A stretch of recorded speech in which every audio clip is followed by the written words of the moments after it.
さあ皆さん、チョコレート食べてますか？今日はですね、このパリッと食感のチョコムース、こちらの作り方を紹介したいと思います。ぜひ最後まで作るようになってください。では行きましょう。お願いします。はい、これ今日使う型なんですけど、これなんか100円ショップとかで売ってるなんか透明な容器用意しました。カップとかも何でもコップでも全然できるので、こういったのを用意しておいてください。はい、これ材料のチョコなんですけど、ここに生クリームを注いでいきます。で、これもう大体でいいので、目安半分ぐらい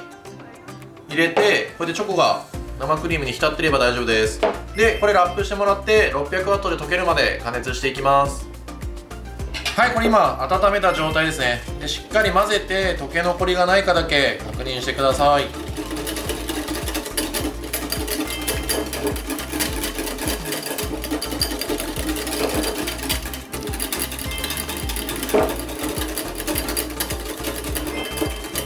で、これ綺麗に生チョコみたいにこうやってできるんですけど、もし、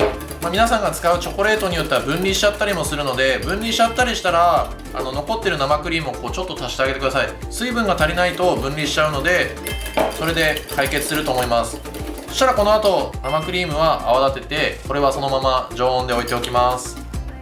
これ生クリームをもしチョコレートが分離したら、こうやって冷たい状態のものをこうやって適当にスプーンとかで入れてもらえれば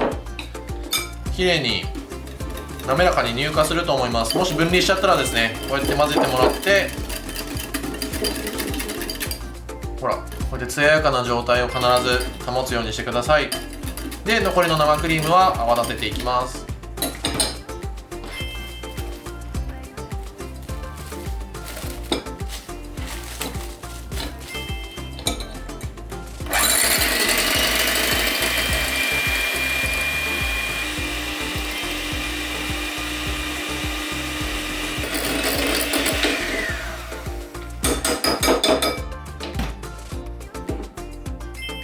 ちょっと見えづらいんですけど、これぐらいですね。ちょっと角が立つぐらい。はい、これ泡立てた生クリームと、これさっき作ったチョコレートのこう生チョコみたいなガナッシュみたいなやつですね。で、これ結構温度が大事で、これ今多分40度ぐらいあるんですけど、今日のこの量で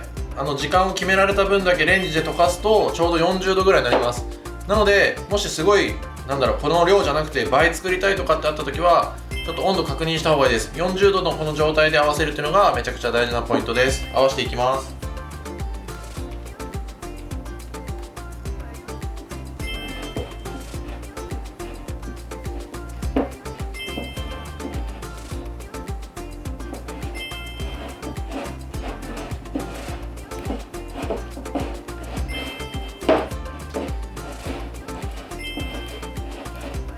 はい、これ容器に流していくんですけど、これすごいムース柔らかく作ってます。でもチョコレートの力を使ってめちゃめちゃふわっと固まりますので、これでバッチリです。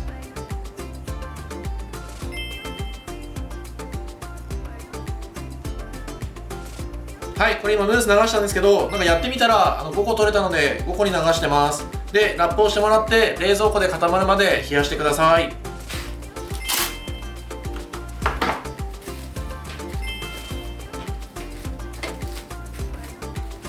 はい、この後表面に流すパリッとしたチョコを作っていきたいんですけど、チョコレートとその中にこれ米油ですね、ちょっと入れます。で、油を入れる理由は、チョコレート 100% だと分厚くなってパリッってよりかバギってなっちゃうんで、ちょっとこう油脂を入れてあげることによってすごいパリパリっとした食感で食べれるようになるので、ちょっとだけ入れてます。これラップをしてもらって 600W のレンジで溶かしていきます。はい、これチョコと油をチンして溶かしたら、これしっかり混ぜてなじませてください。で、これちょっと2位なんですけど、このまま使ってもいいんですけど、これちょっと2位で、これアーモンドですね。で、軽くローストして焼いて、これを中に入れます。これ入れてるのは、こうムースのとろっとした感じと、この表面のパリッとしたやつに、ちょっとナッツの食感が入っても美味しいかなと思ってやってます。こうアイスのコーティングしたりするやつにちょっと近いんですけど、作り方はこれを流すと美味しいんで、こんな感じ。美味しそうじゃないですか、パリッとして。これをさっきのムースの上に流していきたいと思います。